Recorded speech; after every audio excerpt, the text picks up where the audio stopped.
And Jesus himself said that he did not come to do away with the law. He does not take us out of this world if he does not want us to be contaminated by it. This is the Adventist Pilgrimage Podcast with your hosts, Michael Campbell and Greg Howell.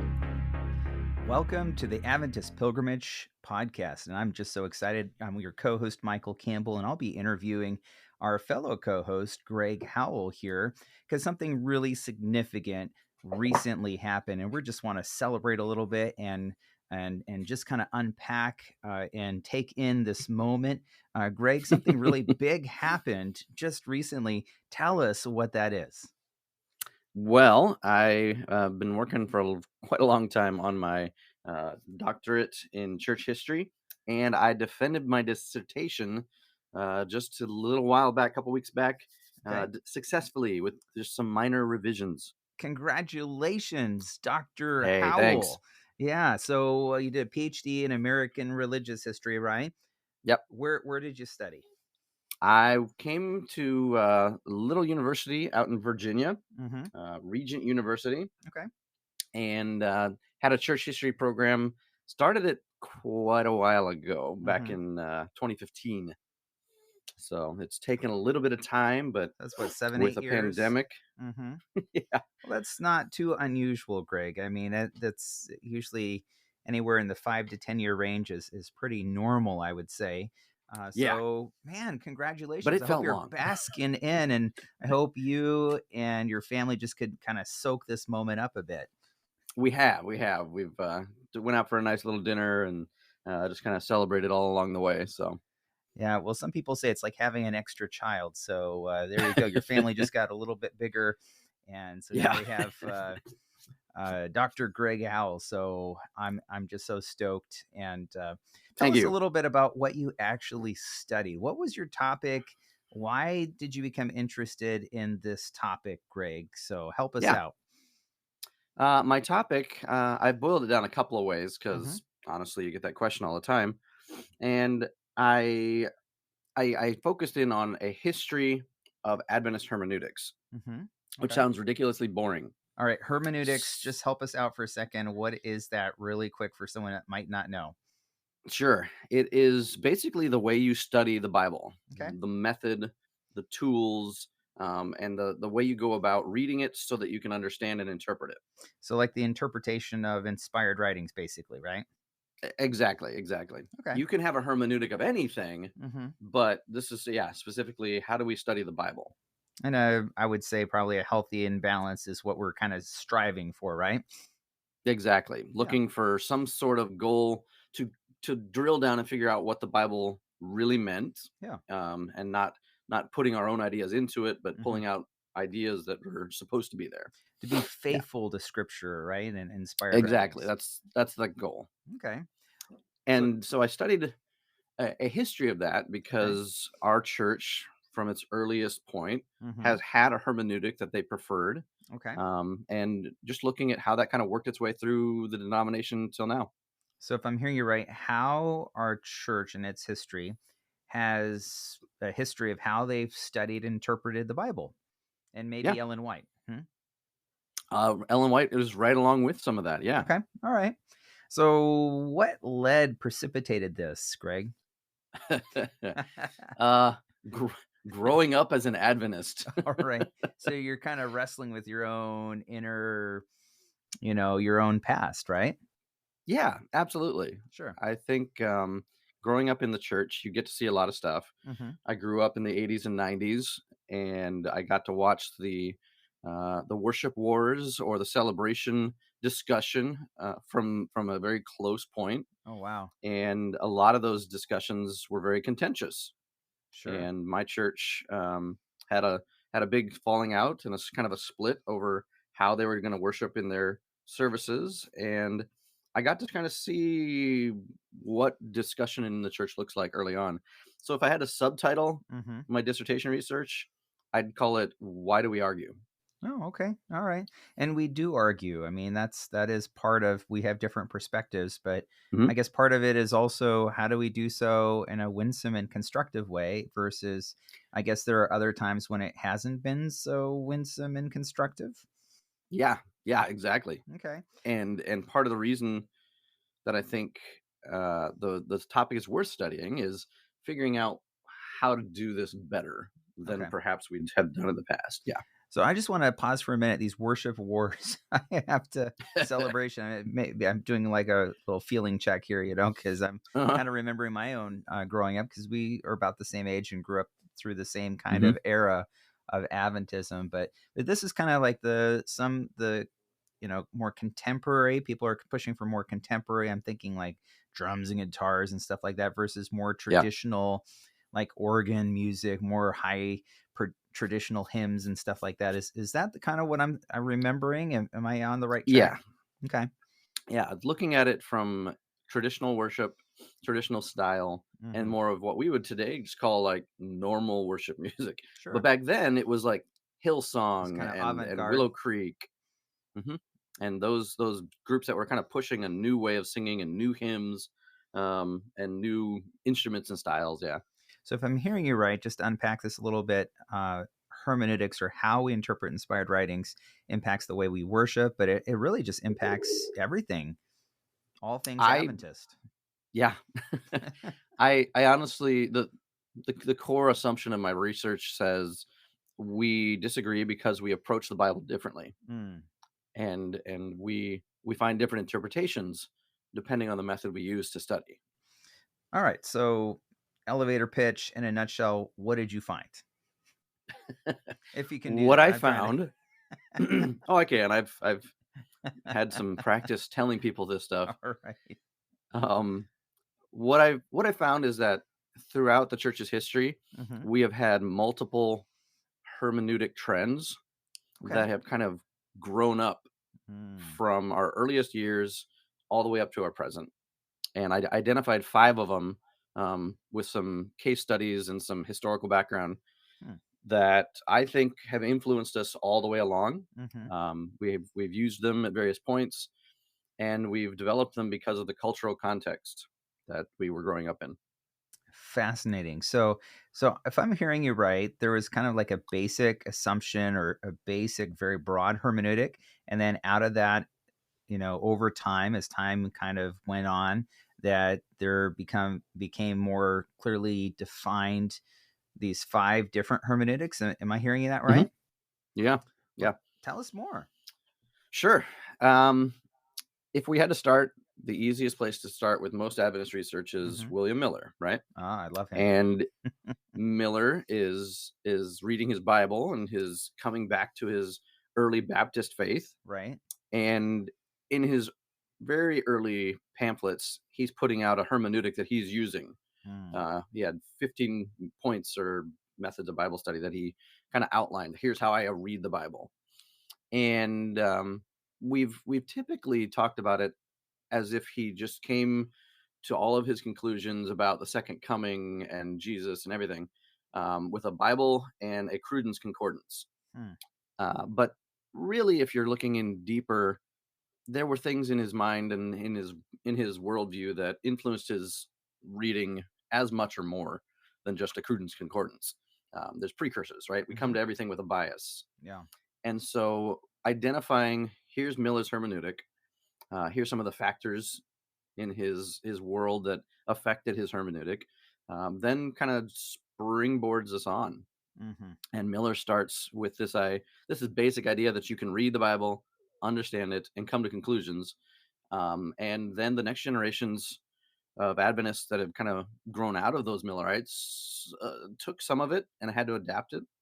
Um, I used Joseph Bates and the Bible Readings for the Home Hmm. series that was put out, and noticed that they tried to take Miller's hermeneutic, but their times forced them to do it a little bit different. And that hermeneutic kind of grew through it. I called doctrinalized proof texting, because Bates is growing up in the 1850s and 60s into a method that was much more apologetic Okay. and he had to adapt his Bible study to work with open debates Hmm. and with this public evangelism in cities that he would just walk into and start preaching and get a 15-week series going with. And so his Bible study method changes. Okay. You We have a great tool, a source book for his studies in his personal Bible that Andrews has at the Center for Adventist So you Research. did like a paper on that. I did, yeah, but using the back. Is that And part of that your what was great dissertation now was too? it is part of it. I love it. I love it. You All got to right. use research you've done, right? Sure. Yeah. All right. Tell us. So Bates's Bible is a record of his Bible study techniques that he used when he went into cities and people's homes. Mhm. And so you can see his hermeneutic in live time there. It's got chain references that link you from one verse to the next. He's got topics he's pasted in there, state of man, state of the dead, and you can just follow his studies as if you got to sit down with the various people that he worked with. The most honest man in Battle Creek. It's those kind of studies that he would have done. So you follow him through there, and you can see how he shifts things from how Miller did it to his own present context. From that point, Bible readings for the home starts coming out, and you get a whole nother hermeneutic there with an even more fleshed out doctrinal way of studying, where we have 150 Bible topics and questions, and we've outlined this proof texting lists that just kind of push forward the idea that we study the Bible to understand doctrine and to have a very clear list of verses of why we believe these doctrines. Okay. And again, that's a hermeneutic that's specific with a goal in mind. Mm-hmm. So yeah, from there, I identified over time anyway. I usually had to jump decades, Okay. which was kind of that was the challenge of the research, is I didn't focus on just a one time or one story. So I it's a focused little on eclectic in that you're picking different, times with different hermeneutics. Am I yeah, hearing you right? case studies, right? Mm-hmm. Sure. My goal was to study the history of the idea, Mm-hmm. the history of a method that we used. So that was definitely a little bit more challenging in that sense. Okay. So we got But Miller, Bates. Miller, Bates, and then I move on to an Ellen White centric hermeneutic, which really comes into prominence during her own lifetime. Mm-hmm. But it's where people used her to help them interpret the Bible. So taking her writings, reading them, and using them as an explanation or as a tool that says, oh, how should we understand this verse? Okay. And she didn't always like that. She kind of, I would say, even resisted it, right? She did. We call it using her as a divine commentary, right? She fought against it in her own lifetime when it came up, and said people just need to read their Bible. If you would read it well, she said, you wouldn't even need to read me. But there was various points where she pushed back, and people just kept doing it. By 1915, she has died and is no longer there to really push back as strongly, and so people just kept doing what they had been doing.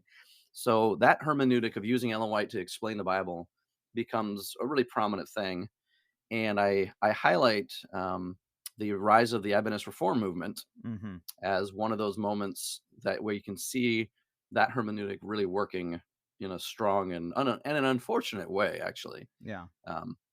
The Reform movement comes out of World War I, and it's a story of German Adventists that resisted conscription into the army during World War I, based on their belief that you couldn't participate in war because you'd have to work on Sabbath and you would have to kill. And that's, a good argument. The government, however, said your denomination, your church, has to come to us and tell us that that is an official position, that you're a pacifist because of these beliefs. Right. And this is World War I. Nobody's getting messages back and forth the Atlantic very quickly. And so they were kind of left on their own. And the leadership in Europe at the time did not stand behind them and their reasons for refusing to participate. And so a lot of German Adventists got left out to dry. Some of them got shot for being traitors because they stood up for what they believed. And that created a huge rift. And what was interesting was their use of Ellen White to support not only their beliefs, but their split from the Adventist denomination was a huge factor. The way they read her convinced them that not only were they in the right, but that actually she had predicted and instructed this new remnant within the remnant would rise. And they put themselves into the prophecies of Revelation. They were the fourth angel that would come after the three angels, and a lot of Ellen White usage there. The unfortunate thing is that the leadership in Europe at the time didn't put a lot of money into translating Ellen White. And so the German Adventists were basically funding their own translation processes and trying their best to get Ellen White into Germany, but they didn't get all of it. And it was interesting when you read transcripts later on between the Adventist denomination and the Reform leaders, a lot of times they were talking about Ellen White quotes, or they were quoting something, and the Americans were like, you didn't read her other quotes over here? And they're like, we don't have those books. We only have some of them. And so that use of Ellen White, but also that incomplete corpus of her work, messed up a lot of their theology. So their hermeneutic grew based on incomplete material, but it was that still strong commitment to using Ellen White to interpret scripture that kind of pushed them in certain directions. So fascinating. That was yeah. The last little bit, the last two methods that I kind of highlighted was the historical grammatical method, and then the historical critical. And sounds like 20th I kind of lumped them. Yeah, lots of 20th century stuff. Yeah, and I focused on the historical grammatical initially because I wanted to understand where we made the shift, because for a long time we approached the Bible in the same way that Bates and Haskell kind of did, with lists and lists of Bible verses and proof texting is what we'd call it, right? And by the 1940s, looking at post-World War II era, a lot of Adventist Bible teachers and scholars were resisting that method because they had seen a lot of abuse. A lot of people during the World Wars, a lot of evangelists and teachers had used the Bible that way and that method of studying to promote really bad prophetic narratives. They had predicted a lot of things during the World Wars, that this is the end and it's all going to happen this way. Kind of jumped the gun a little bit. Yeah. And so they felt like, we can't keep using this method because it keeps making us look bad, and it keeps making us jump the prophetic shark. And so they started to promote a more history-based and a more Bible language-based Bible hermeneutic. And my favorite thing that I found, and I'd only heard about it real briefly, was this group called the Bible Research Fellowship. It started in the mid-1840s, or sorry, I keep saying that, but 1940s, yeah. That was and at it's PUC, great. right? It started in PUC, Pacific but Union it actually Pacific Union. But what's interesting is it was originally started at a Bible teachers conference. Interesting. Those conferences caused problems all the time. So you got 1919, then you had this one in 1940. Oh, I'm so glad you brought 1919 up. I had to. I'm convinced if there is something out there to find, I need to find where they keep all these Bible conference minutes, because they get lost and then people find them. Like, anyway. So 46, there's a Bible conference. Yes. 1940s, you get this conference, and all the teachers came together and said, we need a group that allows us to talk about Bible research without fear of getting in trouble, without fear of losing our jobs. And we want to be able to study the topics that we think are most important using methods that are valid and aren't going to lead our people off into weird places. And so they tried to start it. They voted it. They made a president. They donated money, and it went nowhere for like 4 years. And from what I can tell, M.L. Andreasen was actually tasked with kind of gathering the funds and doing something. Okay. But he didn't. And so 4 years later, they came again, and they were like, should we just give up on the idea? Should we give everybody their money back? And again, the Bible teachers were like, no, we want to do this. So the guy at PUC, I want to say I think he was chair of religion down there. This is like 1950 now, right? Well, 1944. Oh, 44. Okay. 44, yeah. And so he volunteers to take it over. And he says, but if I do, here's how it's going to work. And he had this whole plan. He outlined, we will not be making this public.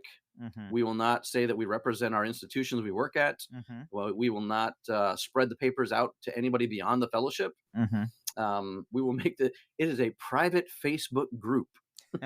Nobody's allowed except us. Fellowship sounds like this is like a Lord of the Rings. So Adventist Lord of the Rings group here, huh? They're like, here's the fellowship. And what's funny is they really did do it that way. They all wrote papers, and they would submit them to this small committee at PUC. They'd read them and like say, is this valid scholarship? Is this even like making sense? And if they approved it, then they would send it out to everybody else in the fellowship. Sure. And they would just keep it to themselves. But when you look at the topics that they're studying, it's a lot of the stuff that would sound familiar to us. What are the seven thunders of Revelation? What about the sanctuary? Did we get it right back in 1844? How do we understand Bible prophecy in modern context? They had a lot of topics that you hear more about later on in the 60s and 70s, causing a lot of problems. But in these early years, they're just discussing it amongst themselves, and it's becoming a bigger thing. It only lasts for about 9 years. By the early 1950s, it had grown to the point of having over 250 members. A lot of General Conference vice presidents were on the mailing list and asking for more. It was very popular. People were requesting to be subscribers and get involved. It finally came to a head in 1952, and the researchers involved were approached by the General Conference leadership and accused of being unfaithful and perhaps a little dangerous with what they were talking about and doing. And I found this old correspondence with Raymond Cottrell, who was a secretary of the fellowship, who was outlining his defense of the fellowship. And he wrote through all these different reasons why the fellowship was a good thing and a helpful thing. Fascinating stuff, because you get a real sense of what it had grown into. And he went to the General Conference session. Yeah, he was the ring bearer. Exactly. And he goes to Mordor in 1952 at the General Conference session. So in reading the minutes in the 19 that year. Yeah. The Bible conference, he did a couple papers for that. And then he comes to the another GC. Bible conference. So there's the Bible conference that sets off the Bible Research Fellowship, and then there's the 1952 Bible conference, right? Exactly. There's more Bible conferences back then, but yeah, they kept they kept going for it, and the GC kind of called him in and said, "Explain this whole thing to us." And so he made his case. It was like a 25-page document, and in the end, they said, "You've got to make this part of the General Conference departments. You need to have oversight." And interestingly enough, Cottrell was like, "Well, if that's what you're telling us we have to do, then we will disband it and quit." And he did. what grew out of that was later on a department that was specifically focusing on apologetics and wrestling with this stuff. And Sure. that department eventually becomes BRI. Biblical Research Institute. That's what we have in the Ex- General Conference headquarters today, right? exactly. Okay. Now, that's not necessarily to say that the fellowship became BRI. Mm-hmm. It was more of they wanted the fellowship to become a department. Mm-hmm. They said no, but then they made BRI. So it's kind of like a complicated process, but it turns out maybe a little different than what they wanted, but it's still the church is realizing it needs its scholars. Exactly. Okay. Because Yeah. the fellowship had done good, and a lot of people said this is filling a need that the church has. Mm-hmm. So yeah, that part was kind of great. And what's interesting about the fellowship itself is they're pushing a historical grammatical hermeneutic. Okay. They're wanting to advance the method of study for the church. Hmm. But what's cool to me is that the fellowship had these main leaders, Cottrell, F.D. Nickel, Mm-hmm. and quite a few others. Mm-hmm. Within a year of the disbanding of the fellowship, Mm-hmm. all of a sudden you have the proposition for the church to make their own Bible commentary. Yeah, I was about to say that weren't they all involved in that project? Exactly. The fellowship became the editors and assistant editors of the Seventh-day Adventist Bible commentary series. Hmm. And so there's a direct link between the ethos of the fellowship and the ethos behind the commentary. And That's what I awesome. found interesting was that they maintained their independence. The Bible commentary never became a general conference publication. It was specifically a Review and Herald project that was put out there. Even in that, they maintained some independence and some ability to write what they felt was true and best. And again, they created a hermeneutic tool that the Adventist Church had never had before. Hmm. So to me, that was one of those neat little things where you can kind of see the growth of a hermeneutic through a group and then a publication, and then how much it was the church was impacted by that publication. Love it. So we got historical grammatical. Where do we get Mhm. historical critical? Well, historical critical was a little bit trickier. And when you start to kind of look at the 60s and 70s, and especially into the 80s, the big thing that the church is pushing back against becomes the historical critics. And in a lot of our publications, a lot of our magazines, scholars, leaders are fighting against the historical critics that do not see the Bible as a divinely inspired book. They take it apart on an academic level, and they question and criticize its authorship, its timing, its background, its literary style. Historical critics don't believe in divine interpretation, but they believe in the Bible as literature. Mm-hmm. And I'm definitely summarizing and generalizing, Sure. but I mean, that goes all the way back to the that 19th century, where we have people. exactly Mm-hmm. the German higher critics. Mm-hmm. It's a method of studying that was around for a while. Adventists pushed back a lot against it, and in the 70s and 80s, Mm-hmm. you've got a lot of people starting to question stuff, Mm-hmm. and some of the scholars that really pushed a new narrative were guys like Des Ford Sure. and Ron Numbers. Those and some are other folks like that. well-known names from that time period, and Exactly. known for being a bit critical, right? Yeah. And while I would say that they are not themselves historical critics, Okay, so not I like don't believe. formally, properly out of in that, but they did. Am I hearing you right? They pushed in that direction, kind of. Well, you could argue that some of their teachings and their conclusions had historical critical elements. Okay. Some of Des Ford's teachings used some principles that people would have labeled as historical critical, Mm-hmm. even if really he wasn't a historical critic. Okay, so he's not fully there, but he's kind of leaning in that way. In some cases, Okay. some people would claim that he used what's called an apotelesmatic principle to understand certain parts of the scripture. Hmm. And I wouldn't say that he himself is a historical critic, but he gets lumped together with them Hmm. because his narrative is challenging the church and its interpretations that it's held for a long time. So he's perceived as it. Yeah. Okay. And so the last piece of this is that is not saying that Adventism uses historical criticism, Hmm. but that it becomes part of the thing they react against. I see. And So they're all of a afraid of it. sudden, yeah.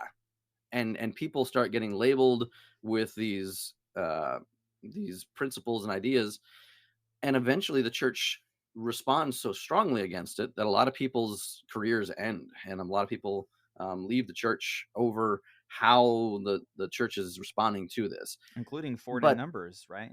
exactly, Hmm. but their ideas and their ways of studying persist. Okay. And what's interesting to me is I'm trained in theology in the late 90s. Mm. And by that point, a lot of things that Des Ford had brought up in the 80s Hmm. had been fairly well acknowledged. And if not fully endorsed, was definitely like, he had some good points. And here's now what we think. Here's an updated Yeah. view of these various ideas. Same thing with like Um, Numbers, pointing out that Ellen White used yeah, sources from health reformers. Like, I don't think that's a contested point anymore. Even the White no, estate acknowledges that, right? exactly. And so our hermeneutic adjusts, Okay. with these Yeah. new informations. Ford is primarily a Bible scholar. Hmm. His method is in many cases understood and proven, Hmm. but Numbers too. He's a historian. So our historical grammatical approach is influenced by some of these historical critical elements. So And it's continually evolving, if that's possible.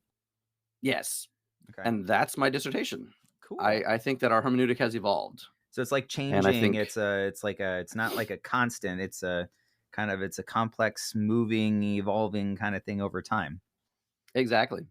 And I think the hermeneutics that we use and come up with today Hmm. are the result of that evolution. Our disagreements are very much influenced by what strand of hermeneutic you have been exposed to and grown up with or been taught. And that will lead you to conclusions that now today we get to argue about. This is awesome. I'm Um, I'm so excited. I can't wait to read your dissertation. I've seen some sneak peeks at some parts of it, but I can't wait to read the whole thing. But tell us a little bit, Greg. How is this understanding these different hermeneutics? How's that going to help the church? Great question. That's actually my last chapter. All right. Um, I tried to take history and say, why does this matter? Mm-hmm. Because it's fun. I'm a historian. I like to dig around in these old stuff. But how's it going to help my church? What does it impact me for today? Sure. And I came up with a statistical survey because I felt like if we could identify a person's hermeneutic preference, Sure. if we could figure out why you study the Bible the way you do, we could start to get at the core of a lot of these disagreements. And so I made a survey that has gone through two different revisions that attempts to identify a person's individual Bible study method preference. And from that, my goal is to figure out not just what is the preference, but why do you have it? Is it your background? Is it your culture? Is it more of your education? What is it that has pushed you to prefer this method over other ones that are around? And my thinking is that if we have historically identified certain methods that are now influencing all of us today, then we can possibly start some of these arguments and these discussions that we have for more of a level playing field that says, I have this hermeneutic that I seem to prefer. You have a different one.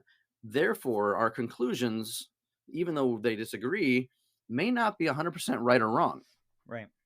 It could be a factor of what you were taught, what you grew up with, what your culture is. Mm-hmm. And if that's true, then maybe the liberal on that side or the conservative on this side have something to offer each other that could help us lead to ultimate truth, rather than just pigeonholing ourselves over here and saying, I'm the only one right because my method is right. So maybe we need to do a better job of listening to each other Maybe instead so. of maybe boxing each other in corners and accusing each other, if I'm hearing you right. So, Yeah. I think in my own ministry, the thing that has undermined my my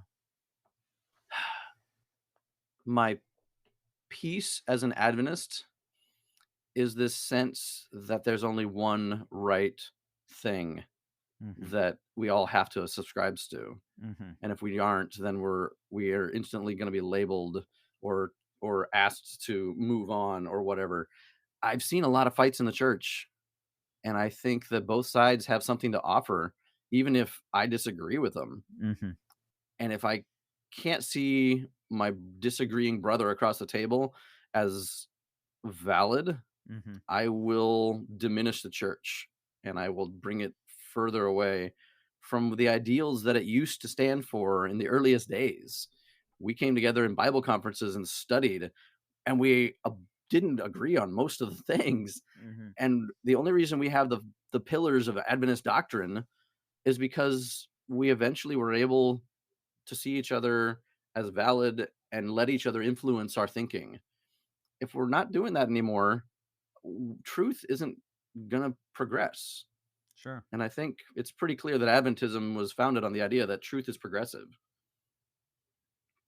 I love it. Well, going back to our roots then, huh? And kind of Yeah, rediscovering that a little bit. And maybe if we did that, that might help us all to get along a little bit better. I would hope so. I know that that's also pie in the sky thinking. Well, but with something to strive for, right? We have Yeah. something, a goal in mind, something that can help us. So back to why Adventist history matters, right? So Yep. now talk to us about hermeneutics in the church now. What's the state of Adventist hermeneutics today, would you say? Yeah. Great question. I would say that the official position is that we have one Bible study method. We Mm, voted on it in the 80s. mhm, We made an official statement of here is the official Bible study method. And it was right, a historical grammatical one. right.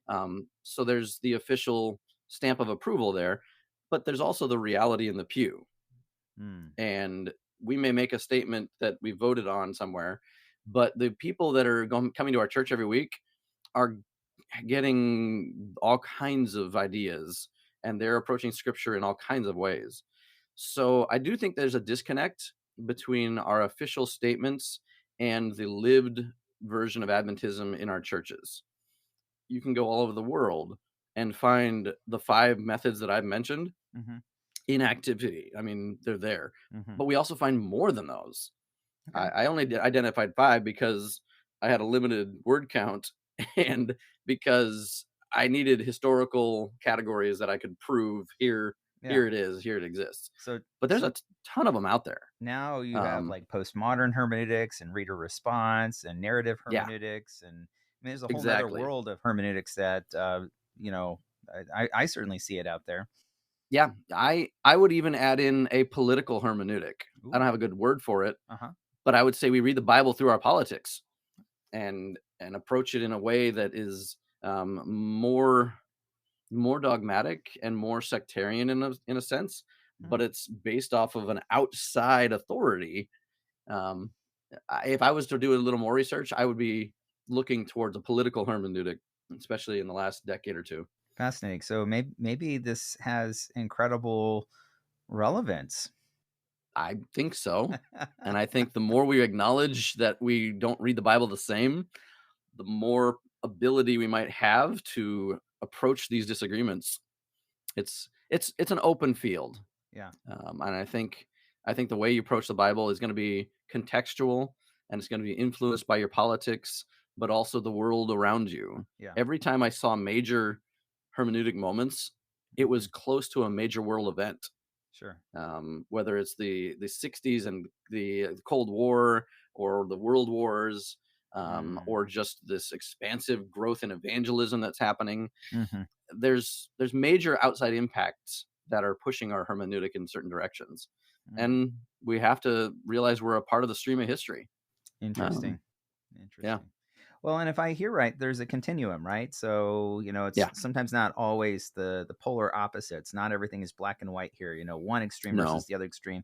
But it does seem that some of our hermeneutics is based as a reaction to some of those extremes, right? So the more progressive that are afraid of inerrancy and a overly literalistic hermeneutic, and so they go and they're fighting against that constantly. So they're kind of looking at but none of them are as extreme as the other side that would say, well, look at the historical critical. I see very few Adventists that I could, in my mind, thinking the 20th century would be properly historical critical. Even the ones like you pointed out, Des Ford was not really truly fully committed into that camp, even if he pushed in that direction. And yet the more conservatives might have said, look at, we're afraid of where that might take us. And so they're pushing against that and going to the other extreme, even though neither one would embrace the full extremes of the other. Right. And so, but it seems like there's a lot of reactionary theology going on.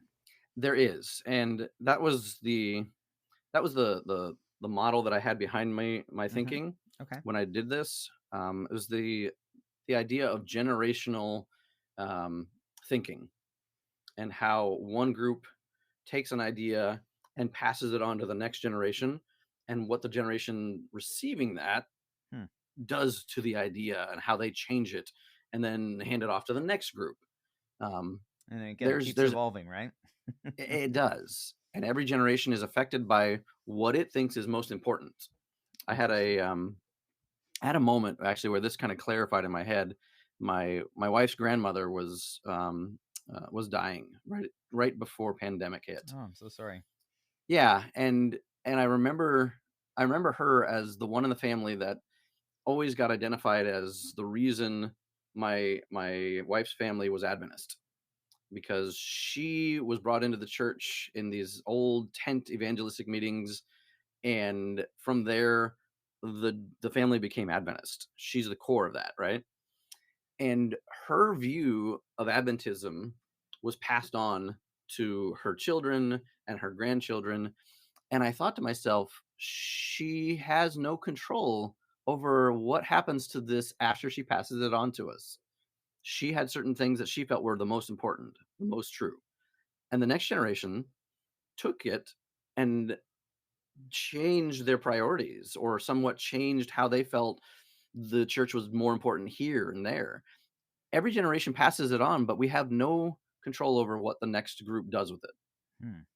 And that to me was kind of a powerful thought, especially in how we look at not just what we believe, but how we come about with the things we believe. We can't change that. Nobody saw World War I coming and knew, like, oh, here's how we're going to react to it.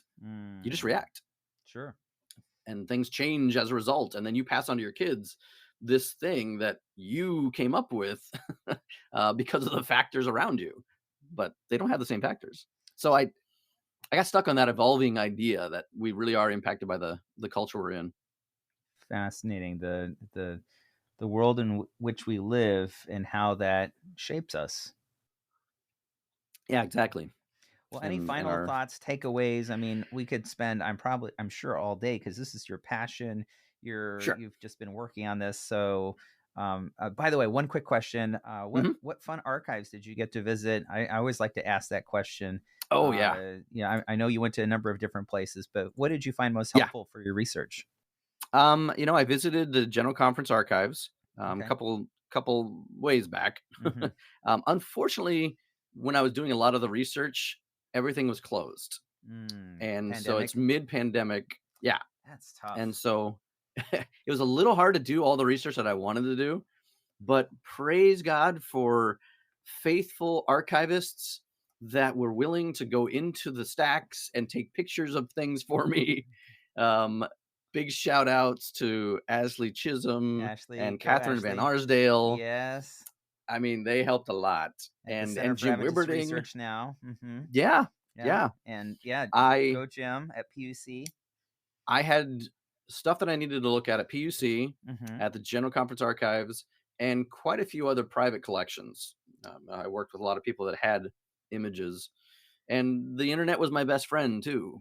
So the Internet Archive Looking for was scans also and digitization of documents. And exactly. man, I know we did an episode with the Indiana Campbell, but I think it should be Indiana Howell, because you're amazing at just finding these small collections with people, networking, and helping to get some of these rare historical documents preserved. I love it, Greg. Well, thanks. It's luck half the time, I see something on eBay and I Serendipity. check it out, and yes, the guy had some of the stuff in his old barn, and he sent me the stuff, and it's like water damage on the edge, and I'm like, what else do you have?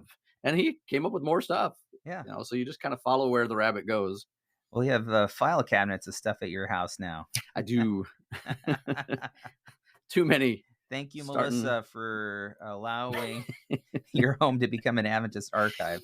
She has been a patient saint. Blessings. I think of anybody else, right? Our spouses that support us in research. So this is a family endeavor. Sure. Well, any final thoughts before we wrap up? I think if I was to summarize anything, I hope that some of the work that I do develops the historical narrative of the church. Mm-hmm. But ultimately, I think my final thought and hope is that we learn how to argue better by acknowledging that all of us have a reason that we read the Bible the way we do. And if we are able to see that there's a good reason for that, I would hope we can hear each other better and give each other some benefit of the doubt. Sure.